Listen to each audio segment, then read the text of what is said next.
আসসালামু আলাইকুম ভাই বোনেরা, আপনারা কেমন আছেন? আশা করি আল্লাহর রহমতে ভালো আছেন। আমরাও ভালো আছি।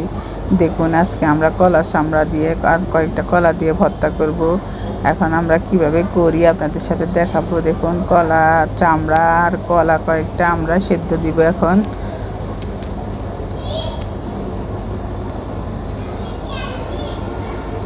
চুলা একটু হলুদ দিয়ে দিব, দিয়ে পানি দিয়ে ঢাকনা, লবণ দিব না, দিয়ে ঢাকনা দিয়ে আমরা সেদ্ধ করে নেব।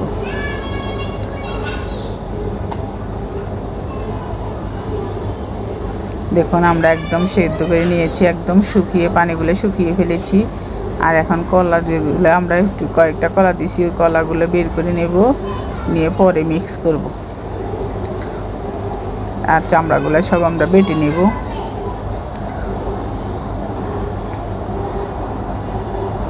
এভাবে পাটায় বেটে নেবেন, আর নাহলে ব্লাইন্ডারে ব্লাইন্ড করে নেবেন। তবে ব্লেন্ড করলে পানি দিতে হয়। ভর্তাটা যখন শুকাবেন তখন অনেক সময় লেগে যাবে। তবে যদি আপনারা পাটায় বাটেন তাইলে সুন্দর মতন আর অল্প সময়ের মধ্যে আপনাদের ভর্তাগুলো তৈরি করে ফেলতে পারবেন। দেখুন, এইভাবে আমরা বেটে নেব সবগুলা। দেখুন, সবগুলা বাটা হয়ে গেছে। এখন আমরা রান্নাটা শুরু করব। দেখুন, তেল বসিয়ে দিয়েছি। তেলে কড়াই বসিয়ে আমরা তেল দিয়ে, তেল গরম হয়ে গেছে। দারচিনি, এলাচি, তেজপাতা আর পেঁয়াজ একসাথে দিয়ে দিয়েছি। দিয়ে আমরা এগুলো একটু লাল করে ভাজবো। কয়েকটা জিরা আর কয়েকটা মৌরি দিয়েছি। দেখুন, এগুলো আপনারা পেঁয়াজ দেওয়ার আগে দিবেন, আমি ভুলে গেছিলাম, ওই জন্য পেঁয়াজ দেওয়ার পরে দিয়েছি। পেঁয়াজ দেওয়ার আগে দিলে বেশি সেন্ট বেরোয়। তেলগুলো একদম গরম হয়ে গেলে মৌরি আর জিরা দিয়ে দিবেন, তারপর পেঁয়াজ দিবেন। আর এই কয়েকটা মশলা আমরা একসাথে বেটে নেব, একটু তেলে বেটে নেব। এখানে লং আছে, এলাচ আছে, গোলমরিচ আছে, ধনিয়া আছে, জিরা আছে, মেথি আছে, মৌরি আছে। এগুলো সব আমরা অল্প অল্প কয়েকটা নিয়ে মিক্স করে নিয়েছি। এগুলো আমরা গুঁড়ো করে নেব। এখন আমরা আদা দিয়েছি 1 চামচ, রসুন দিয়েছি 1 চামচ।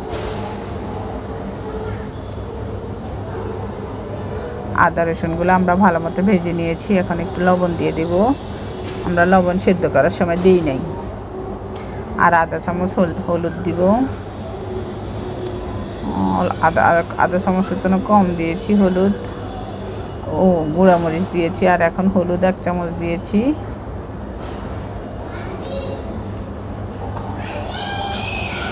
আগে দিয়েছি গুঁড়ামরিচ একদম অল্প দিবেন। কাঁচামরিচ দিয়েছি যেহেতু, গুঁড়ামরিচ না দিলেও চলতো, তাও আমি একটু দিয়েছি। আর হলুদ গুঁড়ো দিয়েছি। আর পরে দিয়েছি জিরা, ধনিয়ার গুঁড়া, ওই যেগুলো আমরা গুঁড়া করে নিয়েছি। সব মশলা একসাথে গুঁড়া করে নিয়েছি।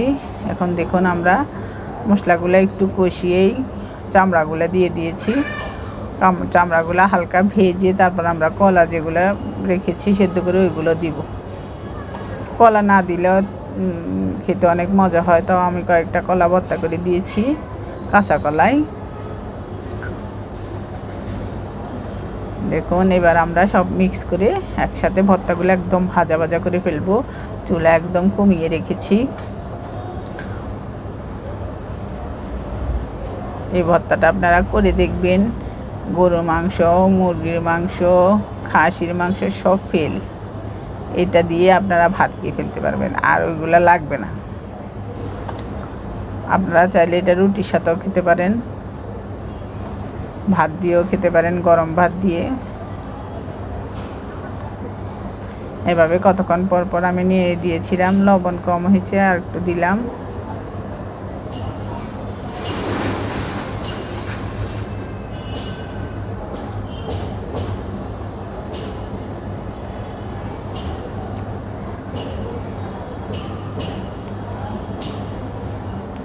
এভাবে নাড়তে থাকবেন চুলা কমিয়ে। চুলার পাশ থেকে সরবেন না, তাইলে পুড়ে যাবে। খাবারটা পুড়ে গেলে ভাল লাগে না। এইভাবেই করলে ভাল লাগে। যখন দাঁড়িয়ে থাকে আপনি নাড়তে নাড়তে একদম তেল তৈলাক্ত হয়ে ভাজা ভাজা হয়ে যাবে, তখন বুঝবেন যে হয়ে গেছে। চাইলে একটু ধনেপাতাও দিয়ে দিতে পারেন। দেখুন একদম ভাজা ভাজা হয়ে গেছে, আমি ধনেপাতা দিই নাই। এখন আমি ভাত দিয়ে খাচ্ছি। খুব মজা হয়েছে, এভাবে আপনারা করে দেখবেন, এত মজা হয়, অবাক কাণ্ড।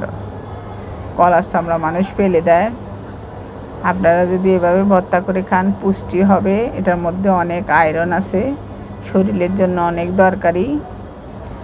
আমরা শরীর সুস্থ থাকবে, আপনারা এটা করে খাবেন, ফেলে দেবেন না, আর একটা তরকারি আইটেমও বাড়বে। আজ এ পর্যন্ত, আল্লাহ হাফেজ।